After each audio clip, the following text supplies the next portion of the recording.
Bismillahirrahmanirrahim. Assalamualaikum warahmatullahi wabarakatuh.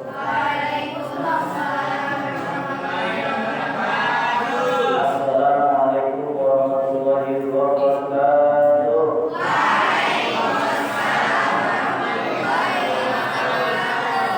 Alhamdulillahilladzi 'allama al-Qur'an khalaqal insana 'allamahul bayan. Wassalatu wassalamu ala Rasulillah sayyidil anam wa ala alihi wa sahbihi ajma'in jabil irfan. Amma ba'd. Para pencinta Allah, para pencinta Al-Quran, para pencinta Quran Al-Waqi'ah, para pencinta kitab tafsir, pencinta Rasulullah Sallallahu Alaihi Wasallam, pencinta Ramadan Mubarak, Ramadan yang penuh berkah. Mudah-mudahan kita semua dibagi hari Ramadan yang berhasil lebaran tinggal 22 hari lagi. Mudah-mudahan kita semua senantiasa sudah hidup dengan masakan di rumah, sudah hidup dengan sahur di rumah, sudah hidup dengan tarawih bersama teman-teman di rumah. Begitu tarawih nggak itu ya. Sudah hidup ngabuburit di rumah, ya ngabuburitnya itu, buka bersama itu, tarawih itu, sahur itu, begitu tarawih. Mudah-mudahan kita semua senantiasa diberikan kesehatan yang prima oleh Allah Subhanahu wa Ta'ala. Amin ya Allah ya Rabbal. Mudah-mudahan tidak ada yang sakit ya. Kalau tidak ada yang sakit, banyak. Alhamdulillah. Padahal siang harinya lapar dan haus, ditambah dengan suhu panas yang tinggi. Tapi kita semua dalam berpuasa dilindungi dan disehatkan oleh Allah Subhanahu wa Ta'ala. Amin ya Allah ya Rabbal. Mudah-mudahan dengan berpuasa kita akan sehat, dan dengan sehat kita akan optimal untuk melaksanakan beribadah kepada Allah Subhanahu wa Ta'ala. Mudah-mudahan kita semua senantiasa istiqomah, afiyah,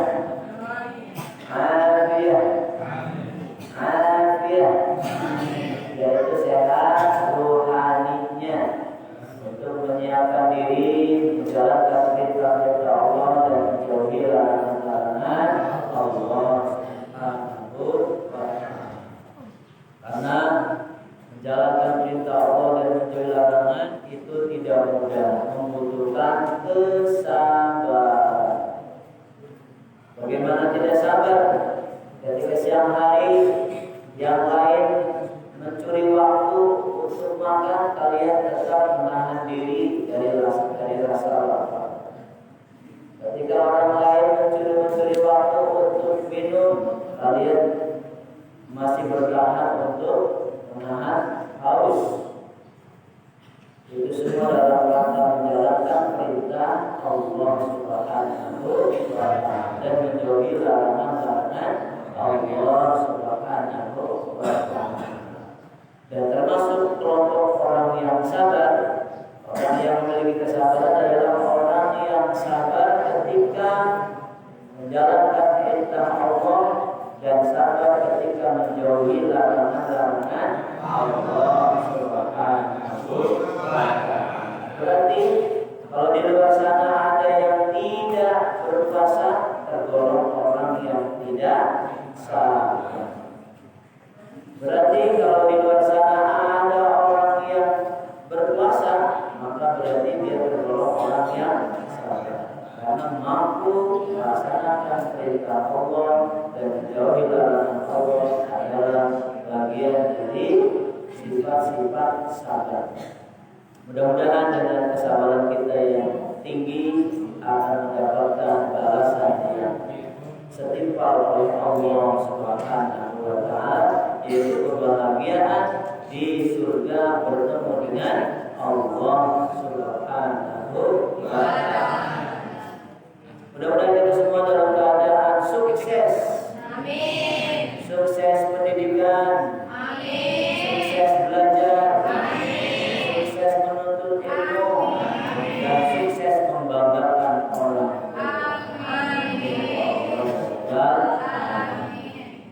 Saat-saat sekarang ini orang tua bangga dengan kalian, di mana teman-teman kalian yang di rumah masih dalam keadaan tidak optimal belajarnya, kalian masih konsisten, masih optimal dalam mengikuti proses kegiatan belajar mengajar.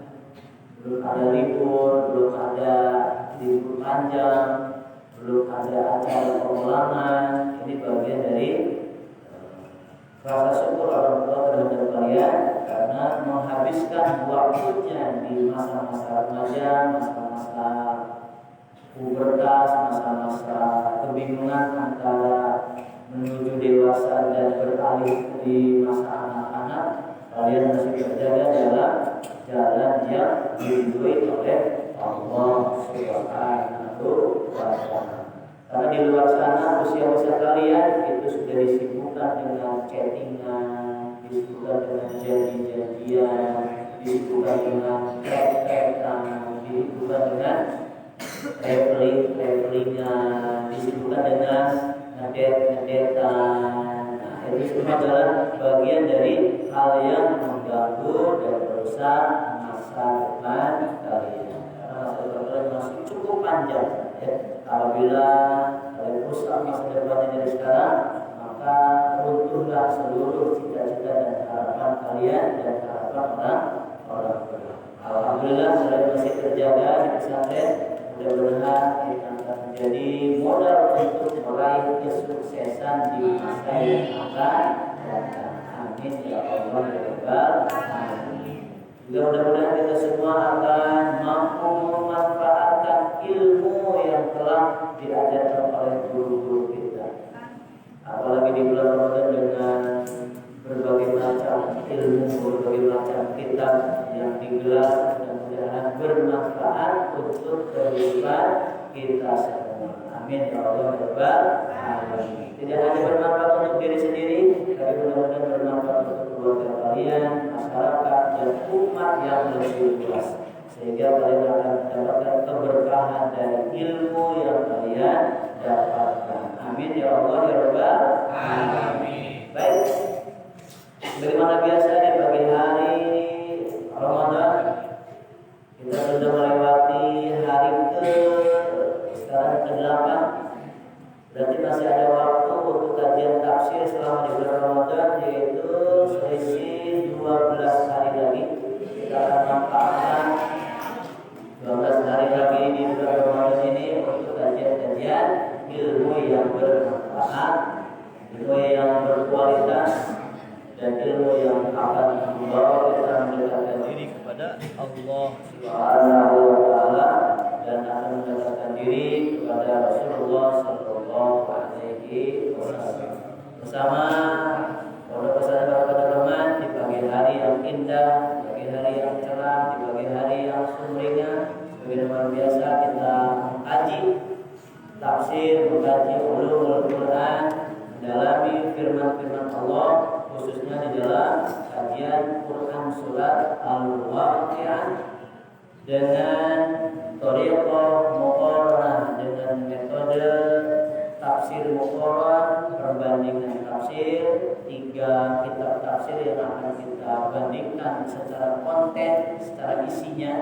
Yang pertama adalah At-Tashil bi Ulumil Tanzil, yang kedua adalah Asya Al-Alama As-Sawi, dan yang ketiga adalah tafsir Kementerian Agama. Kita bacakan doa untuk para mufassirin, para pengarang kitab tafsir. Mudah-mudahan bermanfaat dan berkah. Nafa'ana bi ulumihim wa bi barakati ulumihim fid dharain amin. Al-Fatihah. A'udzu billahi minasy syaithanir rajim. Bismillahirrahmanirrahim. Alhamdulillahirabbil alamin.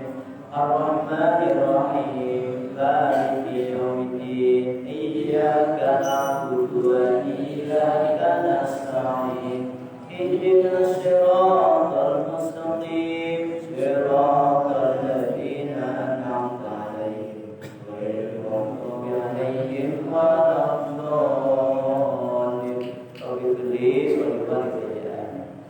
Untuk meneguhkan hati, memantapkan niat, kita bacanya untuk mencari ridho Allah, menghilangkan kebodohan, mencari kepahaman dan menghidupkan agama Islam. Bismillahirrahmanirrahim. Saya mencari ilmu karena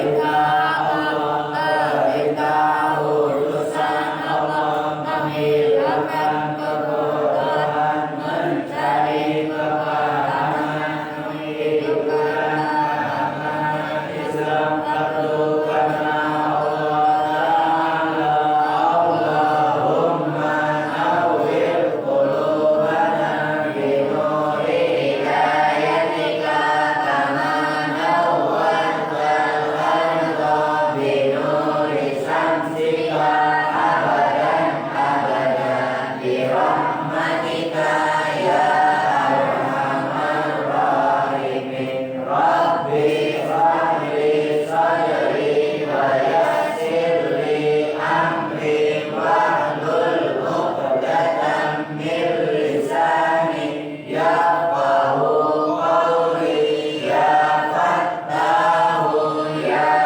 alimu birahmatika ya arhamar rahimin. Rabbi zidni ilman warzuqni fahman. Bismillahirrahmanirrahim.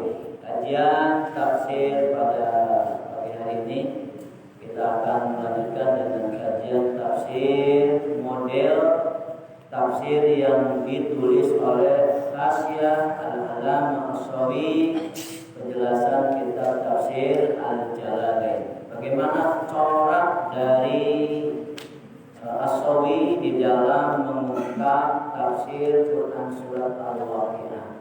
Bagaimana yang sudah kita pahami, kitab At-Tashil ketika menjelaskan tentang Quran surat Al-Waqiah, maka sebelum memasuki tafsir ayat demi ayat, Al-Allamah Ahmad Muhammad bin Juzi Al-Kalabi Al-Ghurnati Al-Andalusi sebagai pengarang kitab At-Tashil Ulum At-Tanzil itu mengungkap muhtawas surah, kandungan isi surah dari Al-Waqiah.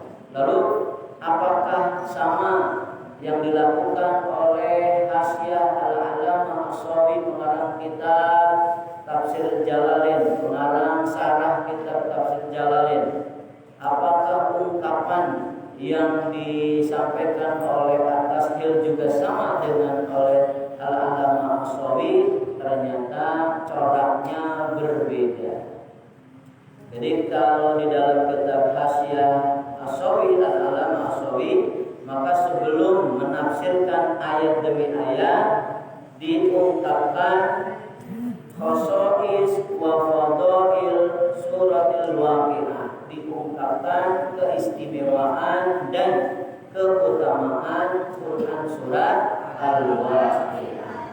Namun sebelum memasuki gaya penafsiran dari Al-Allamah As-Sawi, maka masih ada kajian kita yang belum tuntas, yaitu yang kemarin tentang khalqin nabata, yaitu penciptaan pepohonan. Ya, kita akan selesaikan hari ini, mudah-mudahan akan rampung untuk penciptaan pepohonan. Dan ada satu PR nanti bagi kalian, bagaimana proses penciptaan hewan, fungsinya, hikmahnya, misi dakwah yang Allah berikan kepada kita dengan penciptaan hewan. Bagian dari upaya kalian untuk meneliti lebih dalam lagi tentang kajian penciptaan hewan. Jadi yang ingin disampaikan hanya dua. Pertama, penciptaan manusia, yang kemarin sudah panjang lebar, ya, penciptaan manusianya.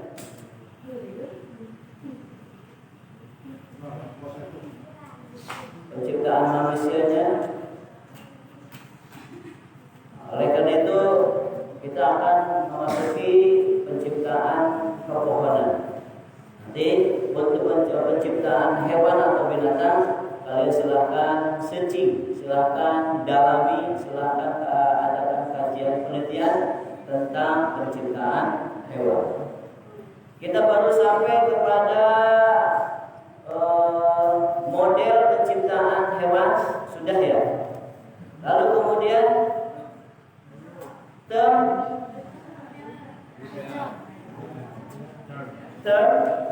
atau istilah yang digunakan dalam Al-Quran untuk mengungkap pepohonan. Berikutnya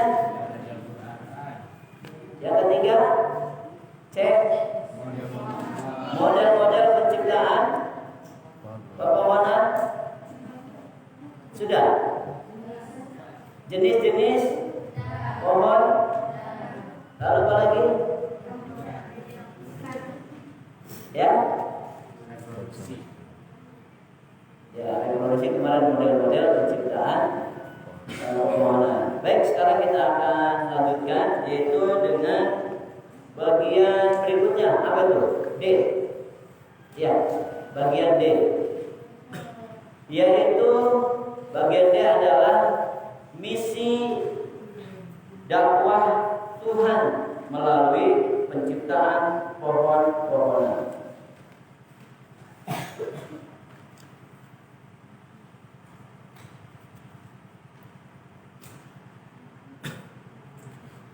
Sebagaimana Allah Subhanahu wa taala menciptakan segala sesuatu itu tanpa sia-sia.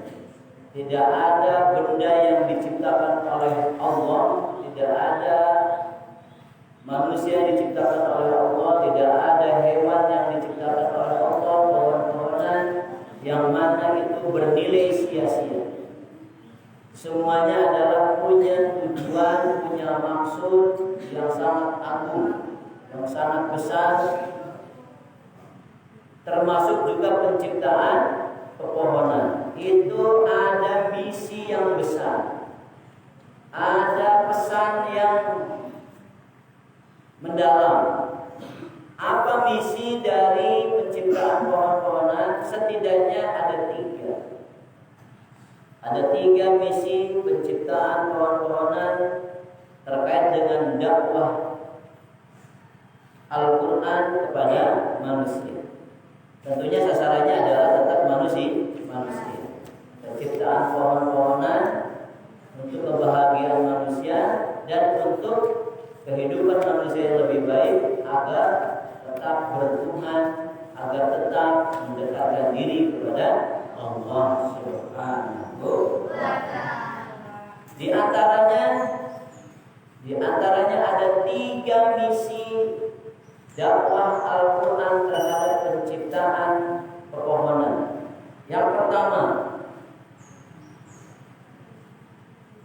Yang pertama adalah pengakuan keesaan Allah. Betapa rumitnya menciptakan pepohonan. Kemarin ada yang cara reproduksinya dengan seksual dan aseksual, dengan pertemuan pejantan dan betina, dan ada juga pepohonan yang berkembang biak dengan membelah diri. Yes. Begitu pula ada pepohonan yang memiliki batang dan ada pepohonan yang tidak memiliki batang. Kalau memiliki batang namanya syajar, yang tidak memiliki batang namanya najum. Kemudian dari pepohonan itu ada pepohonan yang berbuah dan ada pepohonan yang tidak berbuah.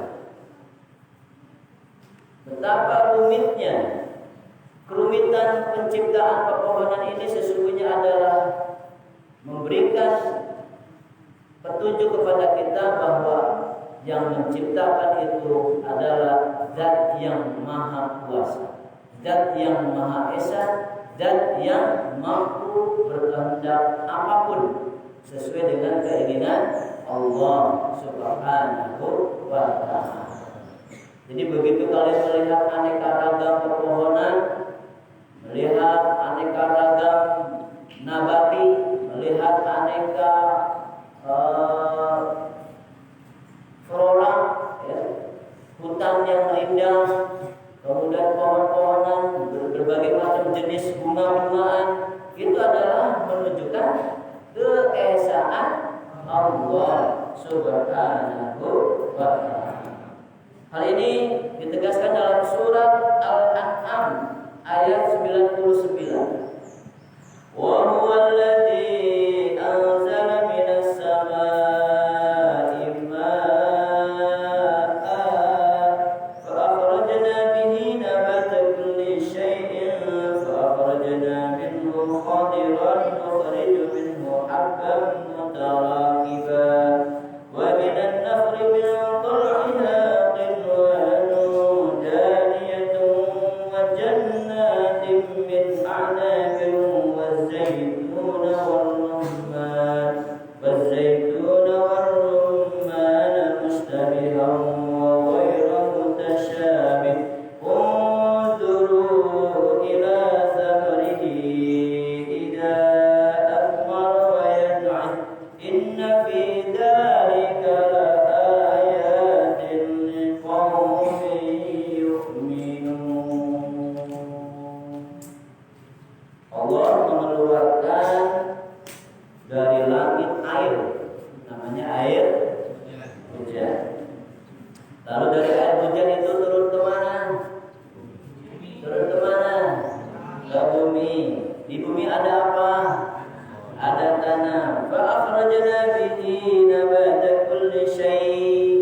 tal'iha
Rasanya bagaimana?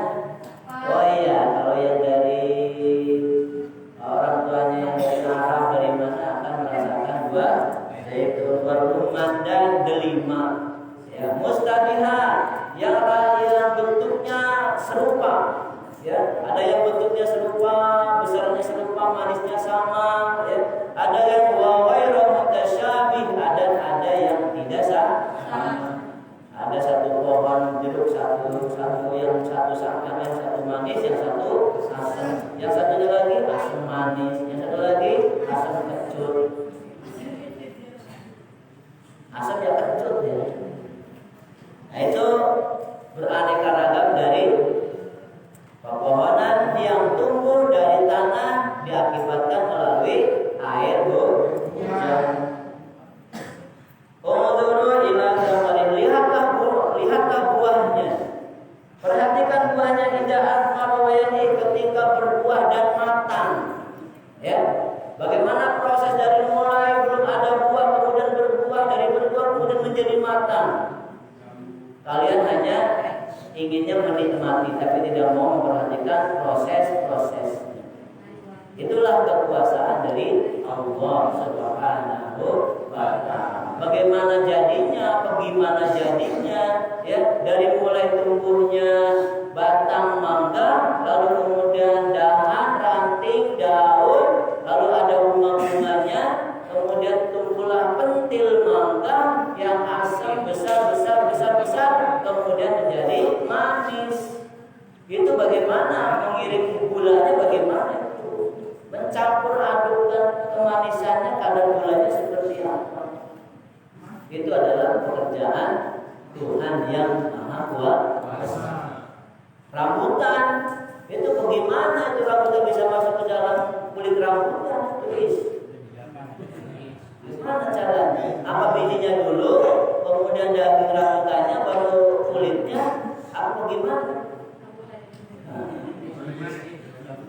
Pohon kelapa, bagaimana itu memasukkan air ke dalam kelapanya?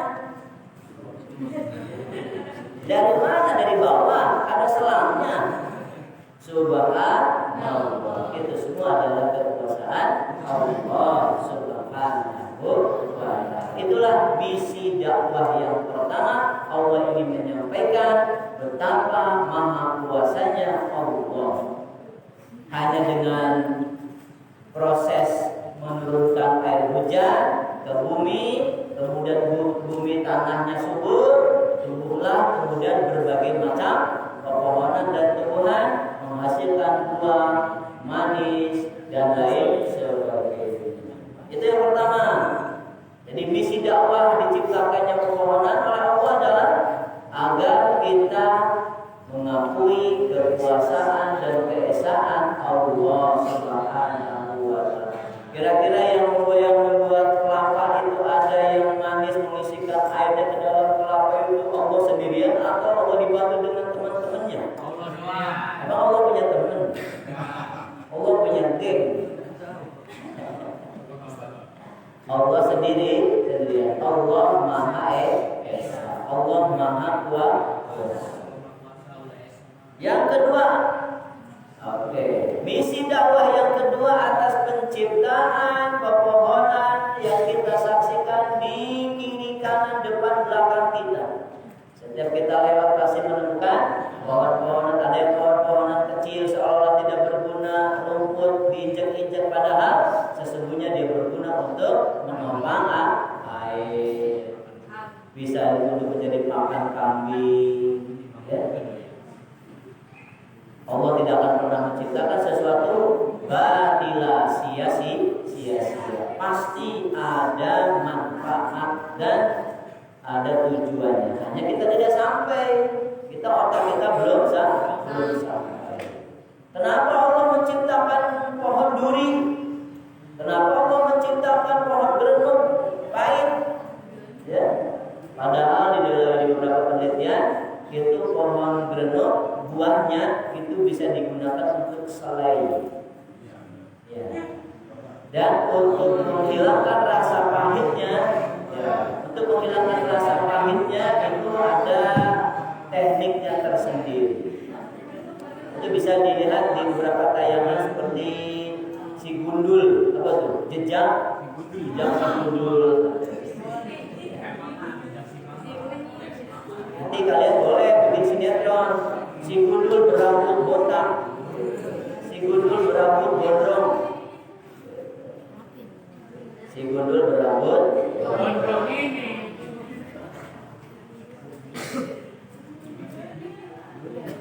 Yang kedua tumbuhan sebagai perumpamaan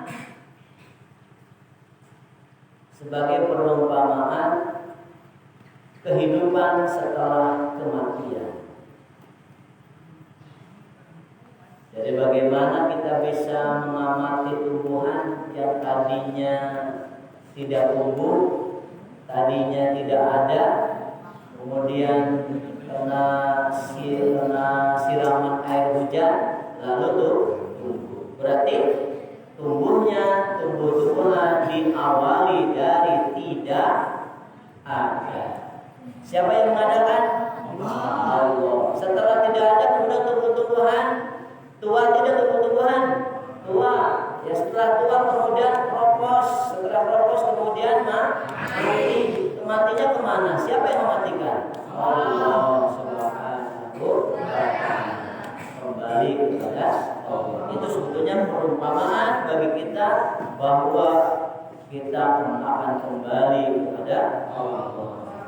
Hanya Allah kalau mengajarkan kepada manusia secara langsung dia tidak percaya, maka Allah mengajarkannya melalui pohon-pohonan yang tadinya tidak ada, dengan modal diturunkannya air hujan ya oleh Allah dari langit kemudian tumbuh, maka berarti adanya pohon-pohonan didahului oleh tidak adanya.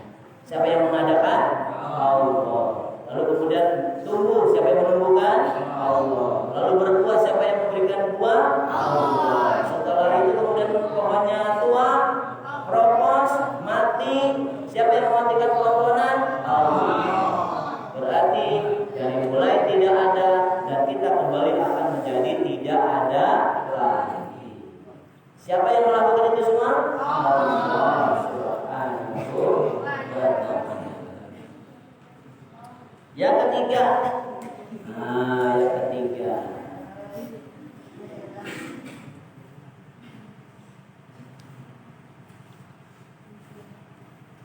kalau tadi terkait dengan kekuasaan Allah, yang pertama adalah misi dakwahnya, yaitu agar kita mengakui kekuasaan dan keesaan Allah. Yang kedua merupakan perumpamaan akan kehidupan manusia. Kehidupan manusia dari mulai tumbuh, lahir, besar, sakit, mati, kembali kepada Allah. Dan yang ketiga adalah merupakan pesan Allah bahwa kehidupan ini akan berkah. Kehidupan ini akan berkah, yaitu akan datangnya kematian. Saat itu di awal-awal Islam didakwahkan di depan hadapan orang-orang jahiliyah. Orang-orang jahiliyah ketika bercerita tentang kematian nggak percaya. Tidak mungkin kita akan mati. Ya, kita akan hidup selamanya. Nah, karena mereka tidak yakin atas kematian, lalu Allah gambarkan, umpamakan dengan tumbuh-tumbuhan. Lihat saja tumbuh-tumbuhan pun yang tadinya tidak ada, tumbuh besar kemudian kembali tidak ada. Begitupun manusia yang tadinya tidak ada, lahir, tumbuh, dewasa, tua, sakit, mati, kemudian kembali kepada Allah, kembali tidak ada. Itu misi dakwah diciptakannya pohon-pohonan. Yang keempat, sekarang Oke, yang kelima. Yang kelima, pohon-pohonan tunduk kepada Allah. Pohon-pohonan tunduk kepada Allah. Pohon-pohonan saja tunduk kepada Allah, masa kita manusia tidak tunduk kepada Allah? Apa bukti bahwa pohon-pohonan itu tunduk kepada Allah? Berdasarkan Quran Surah Ar-Rahman ayat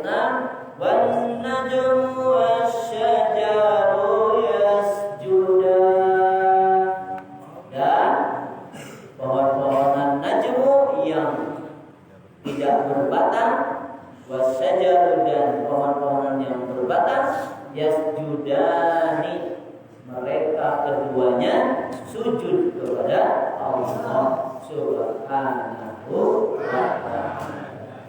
Apa yang dimaksud dengan sujud? Yang dimaksud dengan sujud di sini adalah bahwa yang pertama, pohon-pohonan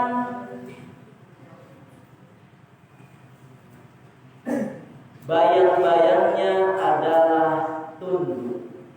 Tunduknya bayang-bayang pohon. Kalian kalau melihat pohon-pohonan yang kena sinar matahari, kira-kira bayang-bayangannya di atas apa di bawah? Nah, ada ke pohon-pohonan bayang-bayangnya di atas? Enggak. Begitu kena sinar matahari, maka berarti bayang-bayangnya ada di. Artinya bahwa pohon-pohonan itu tunduk kepada Allah. Pohon-pohonan nggak mau, saya bayang-bayangnya nggak boleh di bawah, harusnya di atas. Nggak bisa. Kecuali kalau mataharinya dari bawah, dia akan bayang-bayangnya ke atas. Karena mataharinya di atas, ya, maka bayang-bayangnya ada di bawah. Ketertundukan bayang-bayang ini menunjukkan ketertundukan pohon-pohon atau tumbuh-tumbuhan. Yang kedua, bayang-bayang pohon selalu mengikuti matahari. Matahari ada di timur, bayang-bayangnya ada di mana? Di barat. Matahari ada di barat, bayang-bayang pohon ada di mana? Di timur. Selalu mengikuti peredaran matahari. Ini menunjukkan bahwa pohon-pohonan tunduk kepada Allah, tunduk kepada matahari. Matahari ciptaan Allah berarti. Pohon-pohonan tunduk kepada Allah Subhanahu wa ta'ala. Yang ketiga, tunduknya saat berbuah. Saat berbuah, pohon-pohonan tunduk. Waktunya berbuah. Gak ada musimnya berbuah dia gak mau berbuah. Ya, itu berdasarkan ketentuan dari Allah. Kapan berbuahnya, berapa buahnya, berapa yang matang, berapa yang berguguran, itu semua adalah tunduk dengan ketentuan Allah Subhanahu wa ta'ala. Kita punya yaitu namanya mitigasi agar pohon-pohonan terhindar dari wabah, dari musibah, dari wereng, dari hama.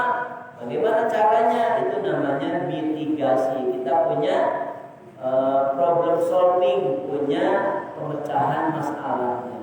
Ini tahun ini kira-kira masalahnya ada di padi ini, ada di belarang. Maka berarti kita harus antisipasi dengan obat anti belarang. Ada di tikus, berarti harus memburu tikus. Jangan sampai tikus banyak makan dan merusak tanaman padi kita. Yang keempat, dianggap tunduknya pohon-pohonan adalah dengan tetapnya pohon-pohonan di tempatnya. Tidak seperti manusia pindah-pindah, pohon-pohon nggak pindah-pindah. Dia mah di situ-situ aja, ya kan? Begitu ditanam di depan rumah, dia sepanjang itu dia berada di depan rumah, nggak juga, ya. Pohon-pohonannya protes, keluar rumah panas nih, pindahnya ke belakang rumah ya, nggak bisa. Kecuali kalau dipindahkan oleh manusia. Alhamdulillah. Jadi begitu tumbuhnya pohon-pohonan, begitu tetapnya pohon-pohonan, menunjukkan tetapnya dan tertunduknya pohon-pohonan kepada Allah Subhanahu wa ta'ala.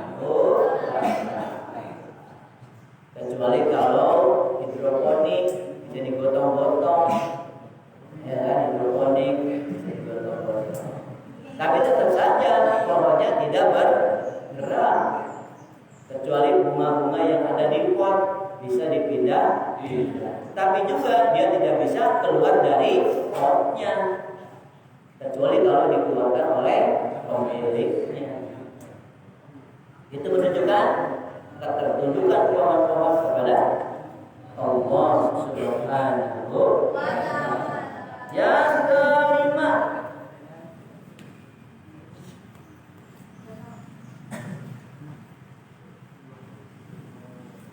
baik pohon-pohonan yang berbatang maupun pohon-pohonan yang tidak berbatang, baik itu an-najmu maupun wasajabu, itu adalah tunduk sujud kepada Allah. Yang dimaksud dengan sujud dan tunduk kepada Allah adalah mereka mengikuti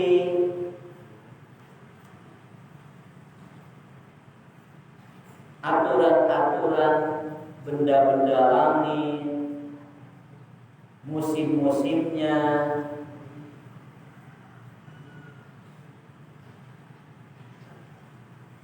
sehingga mereka akan mengeluarkan buah-buahan yang warna dan ukurannya sesuai dengan kehendak Allah Subhanahu wa ta'ala. Tapi kita masih punya upaya bagaimana menyuburkan pohon-pohonan agar buahnya lebat, agar buahnya sempurna.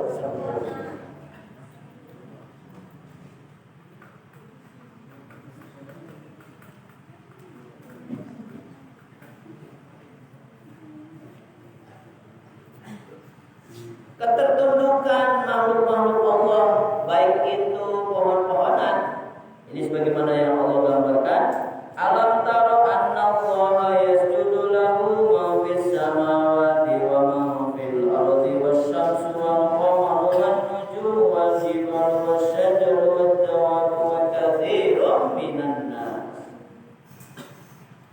Bukankah kamu tahu, alam taro, tidakkah kamu tahu bahwa sesungguhnya Allah disujudi oleh, dipatuhi oleh semua makhluk, baik itu di langit maupun makhluk yang ada di bumi, termasuk matahari. Kata Allah, kamu beredar dari timur ke barat, siap ya Allah, ya, dia terus beredar, tidak pernah berhenti mengelilingi bumi.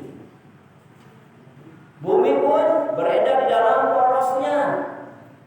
Sambil beredar dalam porosnya, kemudian dia juga mengelilingi matahari. Bulan mengelilingi bumi. Sambil berdua mengelilingi matahari. Kemudian gugus-gugus bintang, ya, galaksi-galaksi sudah ditempatkan yang baik oleh Allah Subhanahu wa ta'ala. Dan tidak saling bertabrakan. Ya, tidak saling bertabrakan. Bahkan dalam sebuah penelitian kecepatan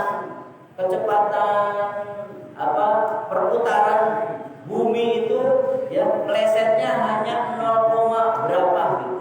Sebab kalau sampai 0,1 saja itu bisa nabrak dengan benda-benda langit yang lain. Jadi kecepatannya itu kalaupun bergeser, kalau kalian memasang gangsing itu kan gangsing yang muter itu nggak mesti sendiri, nggak mesti di tempatnya kan, dia akan bergeser sedikit saja. Bahkan kadang-kadang bergesernya melenceng.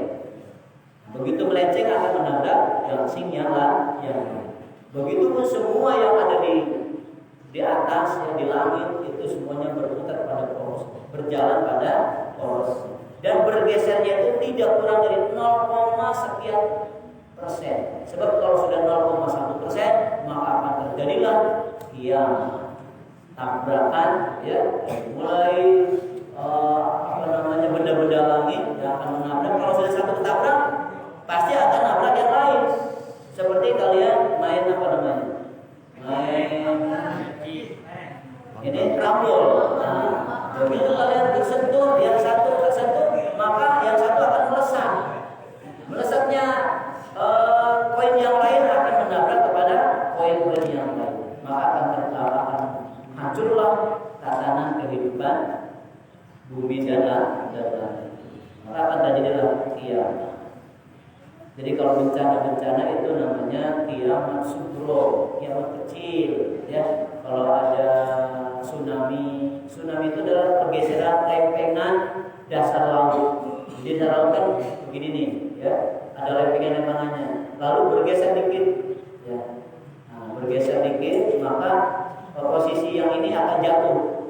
Karena jatuh, maka air lautnya akan jelek, kemudian lompat sampai di tinggi. Jadi pergeseran lempengan laut, ya, sehingga menimbulkan tsunami. Kalau pergeseran lempengan bumi namanya longsor. Kalau banjir yang disertai dengan batu-batuan disebutnya banjir bandang, ya. Mungkin ikan bandeng ikut juga, ya.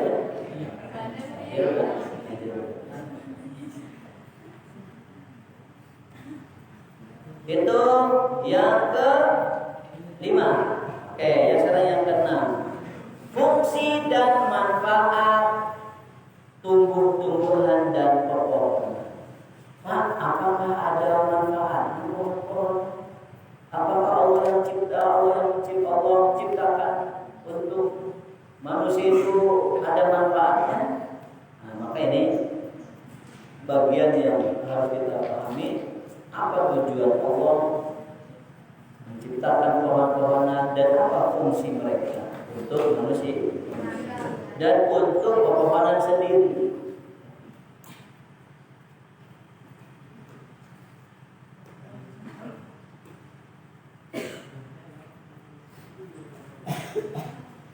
Kalian yang hidup di pesisir pantai pasti tidak akan pernah kehabisan ikan. Air pasti.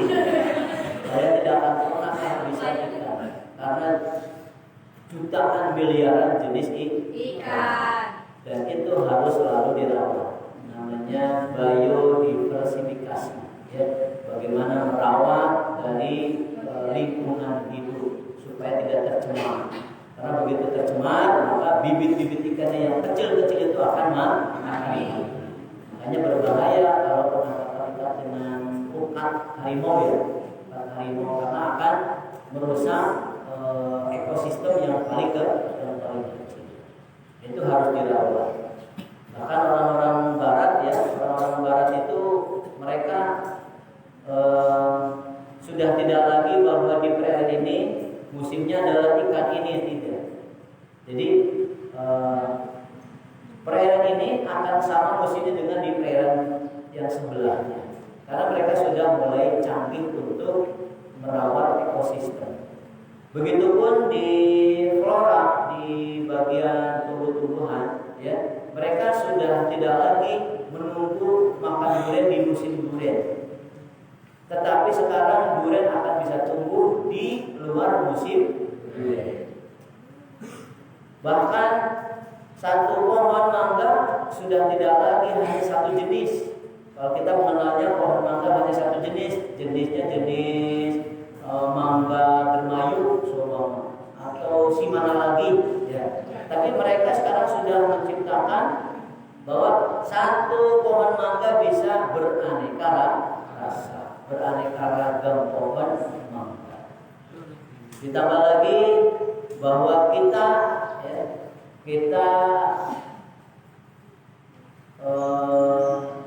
belum mampu untuk mengekstrak, ya, sesuatu yang persis mirip dengan rasa buah-buahan. Jadi itulah masih banyak ketinggalan dari sisi sumber daya manusia, dan ini bagian dari tugas kalian di masa yang akan datang untuk mendalami itu. Pak, apakah kalau kita mendalami alam-alam atau ciptaan Allah juga bagian dari pahala? Tentu. Ketika kita niatnya baik, kemudian untuk melestarikan alam, maka itu juga bagian dari menjaga ekosistem. Ekosistem harus dipelihara dengan baik, ya, sehingga keberlangsungan hidupnya akan baik. Baik, fungsi dan tujuan pepohonan diciptakan. 1. Sebagai sumber makanan. Siapa yang mengakui bahwa pohon itu sumber makanan? Ya, apa sumber makanan pokok kita? Secara umum Indonesia, bangsa Indonesia? Padi, nasi dari beras, beras dari padi dari pohon padi. Selain padi apa lagi? Gandum. Roti yang kita makan adalah dari gandum. Selain itu apa lagi? Singkong, ketela singkong, umbi-umbian, umbi jalar, atau bolen. Bolen itu singkatan dari kebo belen. Bolen. Apalagi makanan yang bisa jagung, ya, jagung dari pohon, singkong dari pohon, ubi dari pohon. Masa ubi dari buah jagung? Apalagi yang bisa dimakan sebagai makanan pokok? Jengkol. Tapi bagus juga untuk penelitian. Boleh saja. Bagaimana jengkol menjadi makanan pokok? Lauknya nasi. Jadi kebanyakan jengkol aja.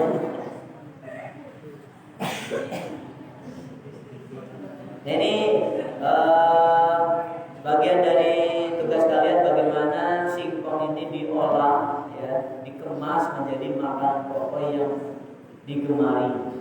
Paling biasanya kan direbus, jadi atau dikukus, direbus ya, jadi apa namanya, rebus singkong, atau digoreng, apalagi dikeripik, jadikan keripik. Kalau keripik jadi cemilan 10, 11.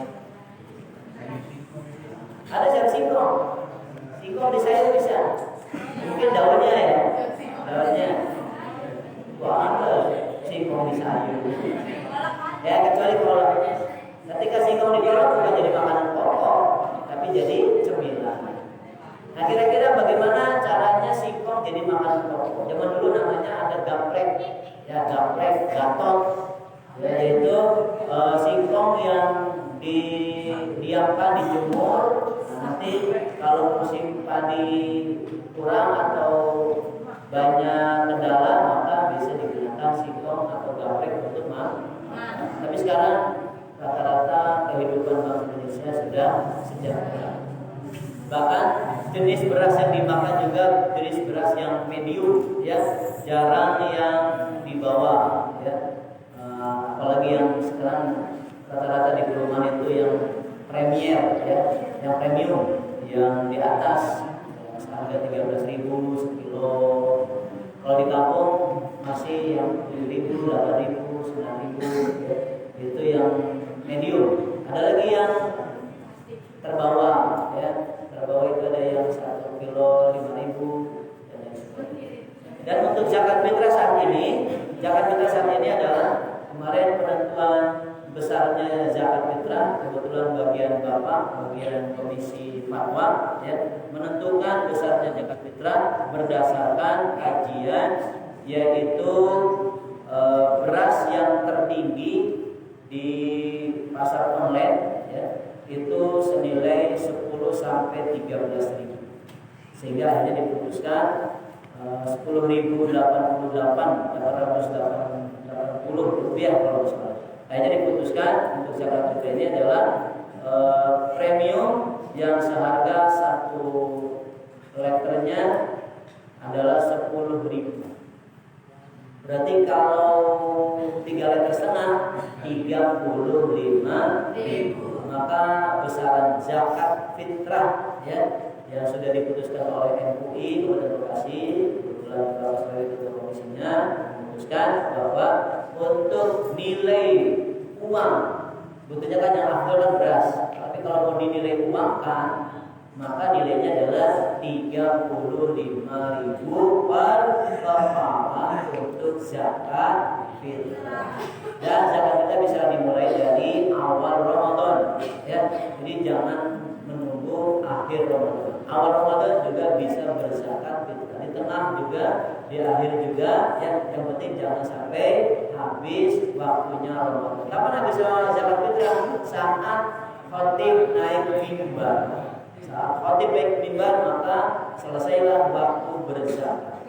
Pak, kalau selesai zakatnya setelah turun Id, maka itu bukan zakat fitrah lagi, namanya sedekah. ya soleh. Baik, kembali kepada manfaat dua fungsi, tujuan dan fungsi dan manfaat tumbuhan. Yang pertama adalah sebagai sumber makan. Sebagaimana firman Allah Subhanahu wa taala dalam Quran surat Al-Abasa ayat 24 sampai 32.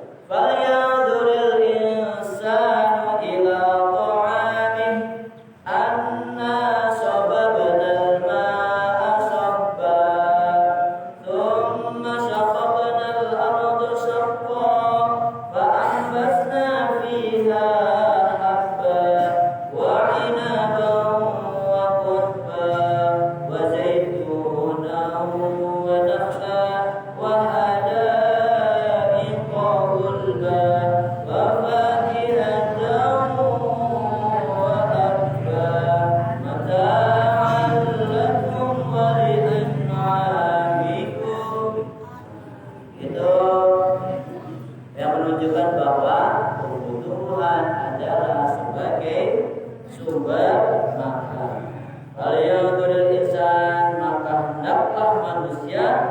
melihat, meneliti ila ta'amih terhadap makanan. Makanan yang kita makan itu dihasilkan dari mana? Anna sababanal ma'a sabba, sesungguhnya kami mengucurkan air dengan secukupnya. Setelah mengucurkan air, mengalirkan air secukupnya, baik dari atas dengan air hujan, baik dari bawah dengan air sungai, dari mata air yang ada di pegunungan, ya, mengalir. Berakhirnya kemana? Berakhirnya kemana? Sungai-sungai itu berakhirnya ke laut. Dari laut kemudian proses lagi menjadi air hujan. Dari mulai matahari menyedot air, kemudian menjadi awan yang hitam, kemudian keluar lagi, dia berpindah ke tempat yang lain dan baru mengeluarkan air hujan. Dan siklusnya seperti itu, ya. Siklusnya seperti itu, kemudian membasahi bumi dan bumi tumbuh dengan subur. Tumbuhlah, tumbuh. Tsumma syaqaqnal arda syaqqa. Ya, yang tadinya bumi ini tidak menerima air, ya, karena kekeringan, kemudian mendapatkan air. Tsumma syaqaqnal arda syaqqa.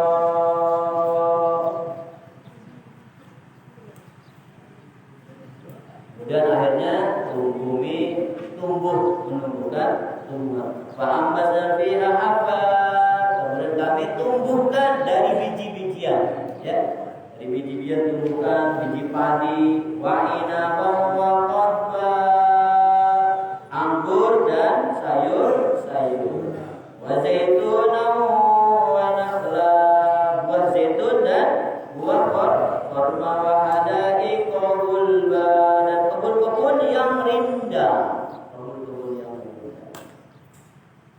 Wa fakihatan wa abba, dan buah-buahan dan rerumputan. Buah-buahan dan rumput-rumputan. Tumbuh-tumbuh rumputnya, ya. Itu semua adalah bagian dari hasil kreasi Allah melalui air hujan. Mata'allakum wa li'an'amikum. Kira-kira tumbuh-tumbuhan, buah-buahan itu untuk siapa? Mata'allakum. Itu untuk menjadi kesenangan manusia, wa li'an'amikum, dan kesenangan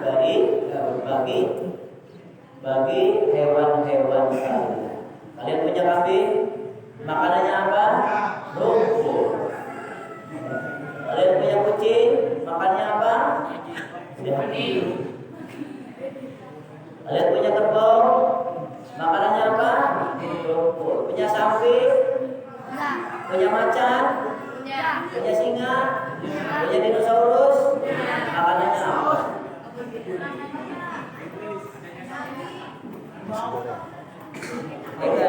Itu yang pertama, ya. Ya, itu yang pertama. Yaitu pohon-pohonan sebagai sumber makan. Ada beberapa sumber makanan yang berupa biji-bijian. Di dalam Al-Quran dijelaskan juga sumber makanan yang berupa biji-bijian. Kalian suka makan sayur-sayuran? Kalian suka makan daging-dagingan? Kalau bapak tidak, sukanya sayur beneran dan daging beneran.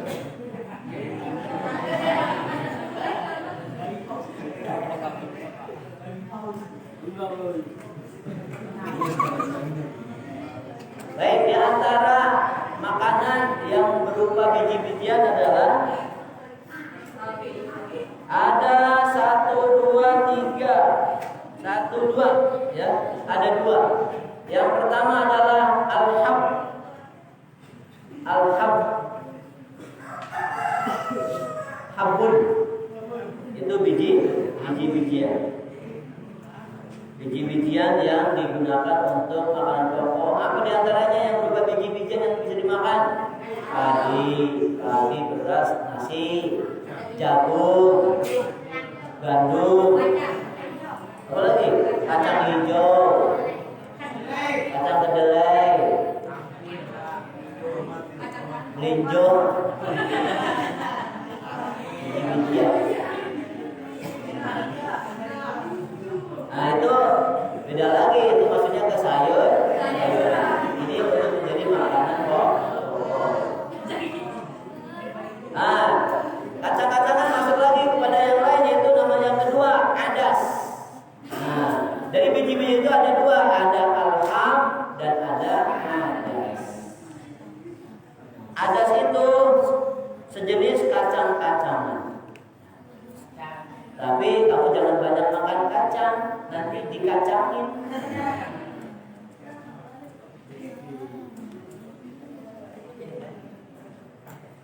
Karena kacang kalau gandum, kalau biji-bijian banyak mengandung karbohidrat, ya, untuk menyuplai tenaga. Kalian bisa bekerja itu karena karbohidratnya terpenuhi. Dari mana dihasilkan? Dari makanan pokok yang berbentuk biji-bijian. Kalau yang adas, yang kacang-kacangan, itu banyak mengandung protein, mineral, kalsium dan zat besi.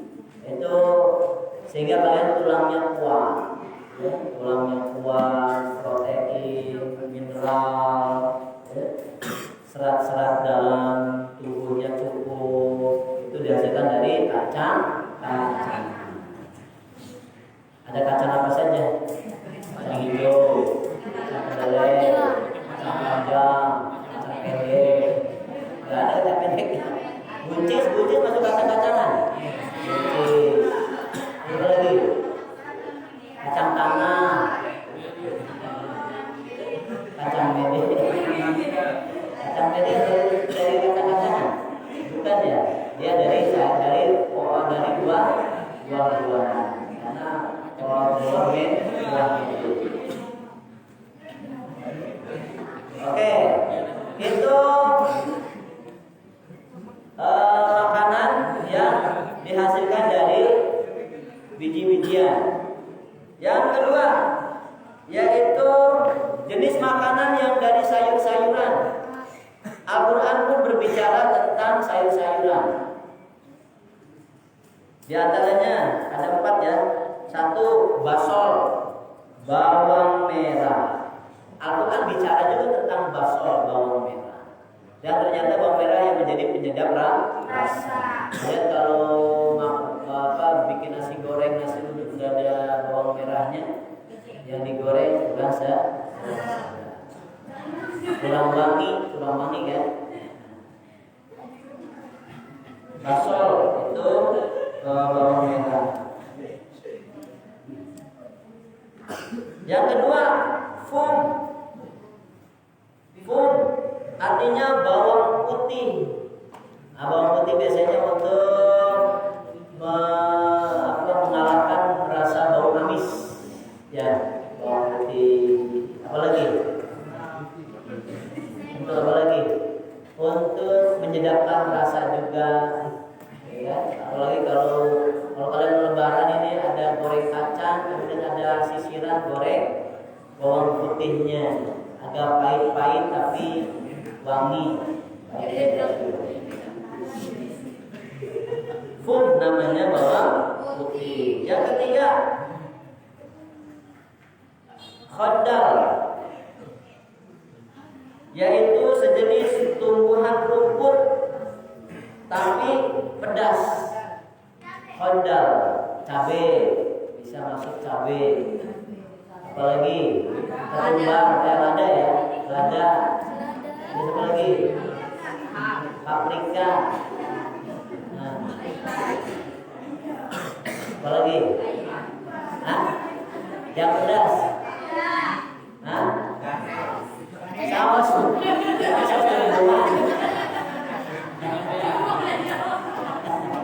Saus produk yang dihasilkan dari cabai dan tomat. Saus. Jahe pedas ya? Jahe juga bisa. Nah, cabai-cabean pedas nggak?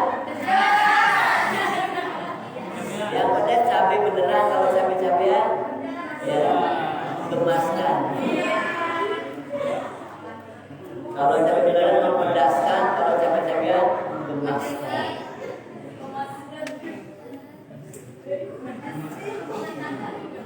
Yang terakhir adalah yakutin. Yakutin termasuk tumbuhan rumpun, yaitu termasuknya rumpun Cucurbita vulgar ya, atau Cucurbita vulgare. Ini yang biasa yang pertama kali keluar dari perut ikan paus.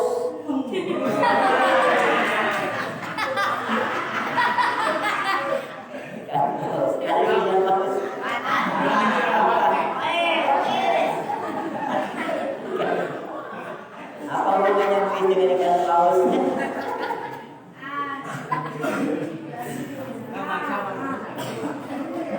Jadi tumbuhan ini ya, tumbuhan yaktin ini adalah tumbuhan yang keluar dari mana? Dari perut ikan. Tumbuhan yang keluar dari perut ikan setelah mendarat kemudian tumbuh. Memiliki daun yang lebar. Pohon yaktin termasuk jenis sayuran yang paling bagus, mudah dicerna dan tidak melelahkan lambung. Kalau kitanya lalap-lalapan ya, lalap-lalapan.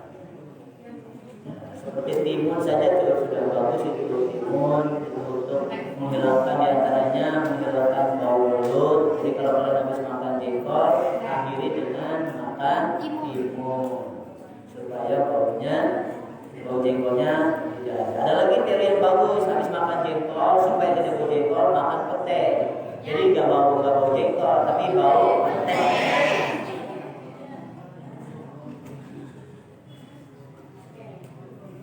Oke, yang terakhir, tumbuh-tumbuhan yang berupa buah-buahan, pohon yang berupa buah-buahan. Dalam Al-Quran disebutkan namanya tin, buah tin. Dalam Al-Quran surat At-Tin, Wat-tini waz-zaitun, demi buah tin dan buah zaitun. Disebutnya adalah buah Arab. Arab bukan Arab, buah Arab.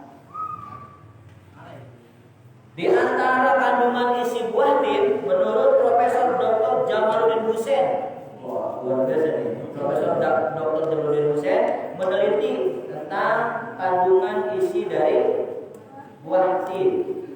Mengandung 75% karbohidrat. Jadi bisa untuk tenaga karbohidrat. 3,1% protein dan 0,2% lemak. Ini vitaminnya, vitamin A, B1 dan B2. Kalau jengkol vitamin apa? B, bau. Kalau makan jengkol vitaminnya BB, bau banget. Kalau kebanyakan makan jengkol nanti BAB alias treatment cerita ini.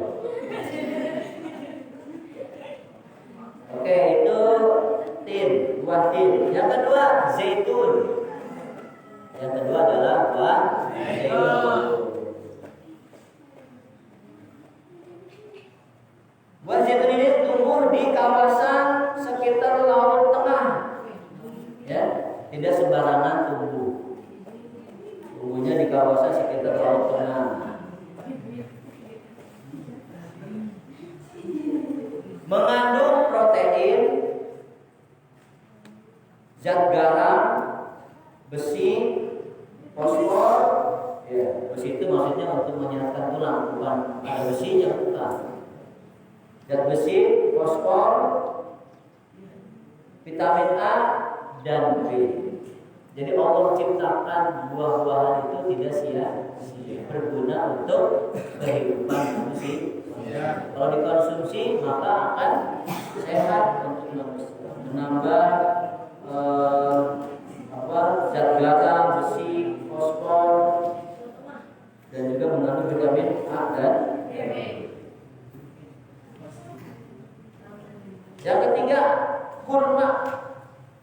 Kurma itu dalam bahasa Al-Quran ada nakal, ada rutob. Kalau rutob, kurma yang masih mentah, rutob yang setengah matang. Kalau nakal,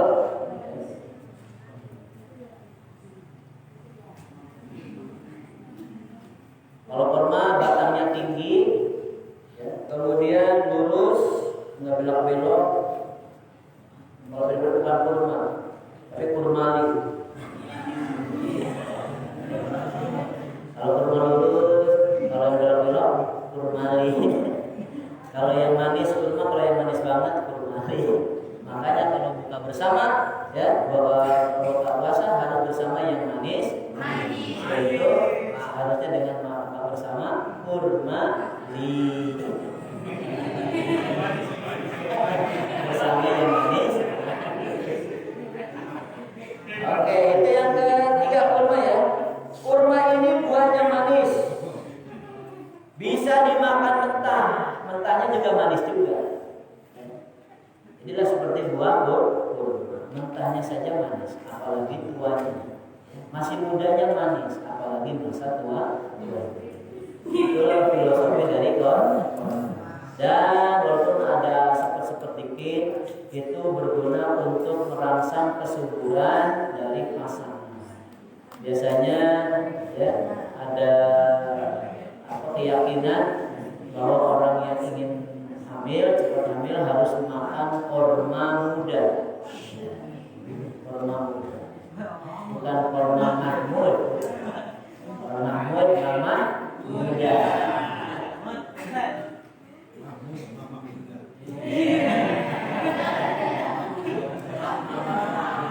Mama kayaknya senang mahmud ya, mama menyenangi mahmud. Itu bukan mahmud ini, mahmudnya mama.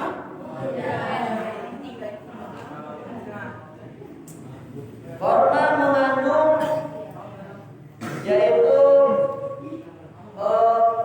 kalori yang tinggi, mengandung kalori yang tinggi. Ada 20% mengandung air dan 65% mengandung kalori.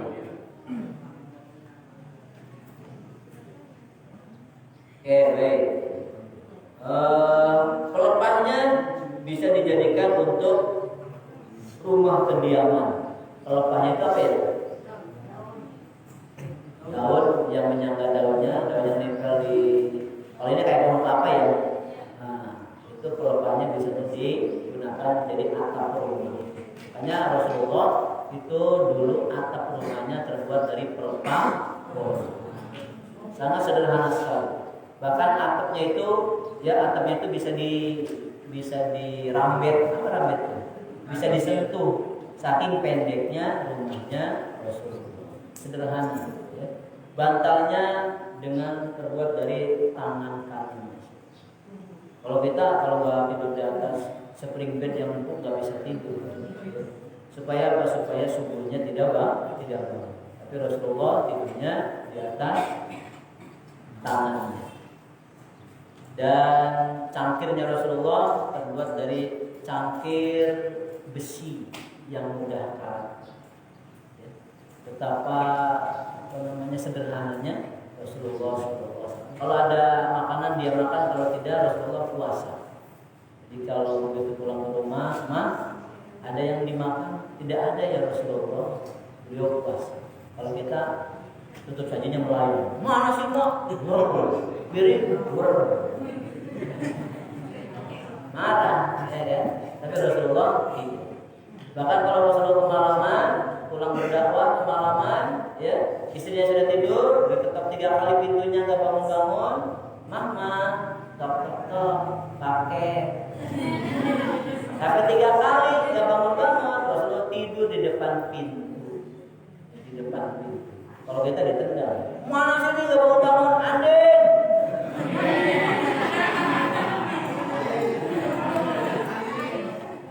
Masalahnya marah.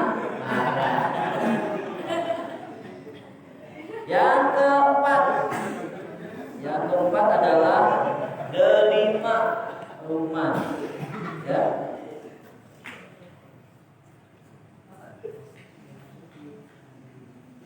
Yang keempat adalah delima atau rumah. Rumah ini termasuk pohon-pohonan Punica granatum fam punicacea. Susah bacanya. Buah ini juga banyak digunakan sebagai makanan yang sehat. Jadi kalau pengen makanan yang sehat, itu namanya buah delima. Kalian punya pohon delima di rumah? Yang buahnya seperti mutiara ya? Dan bijinya penuh ya? Biasanya digunakan pelengkap buah untuk 7 bulanan.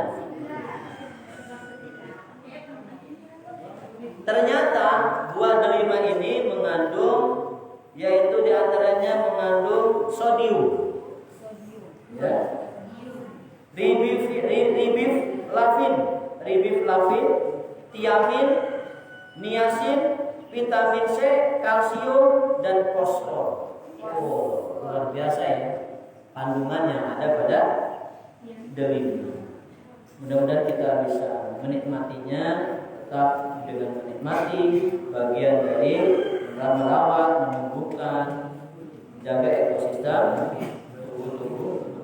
Baru satu, nanti kita akan lanjutkan fungsi dan tujuan diciptakannya pohon-pohonan. Di antaranya baru kita mendapatkan fungsi pohonan sebagai makanan sehari-hari, baik itu berupa makanan pokok maupun sayur-sayuran maupun buah.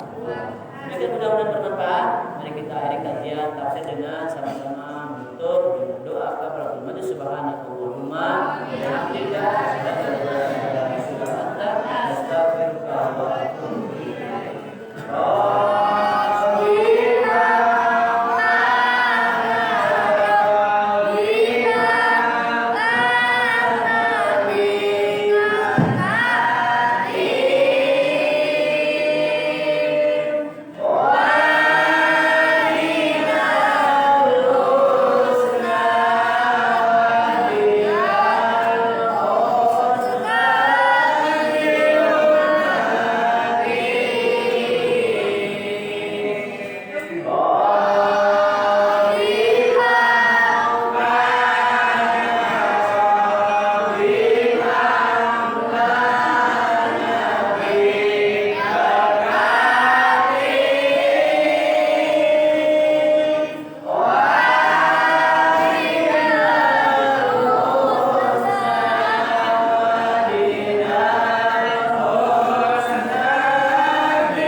Bismillahirrahmanirrahim. Alhamdulillahirabbil alamin. Arrahmanirrahim. Maliki yaumiddin. Iyyaka na'budu wa iyyaka nasta'in. Ihdinas siratal mustaqim. Siratal ladzina an'amta 'alaihim ghairil maghdubi 'alaihim waladdallin.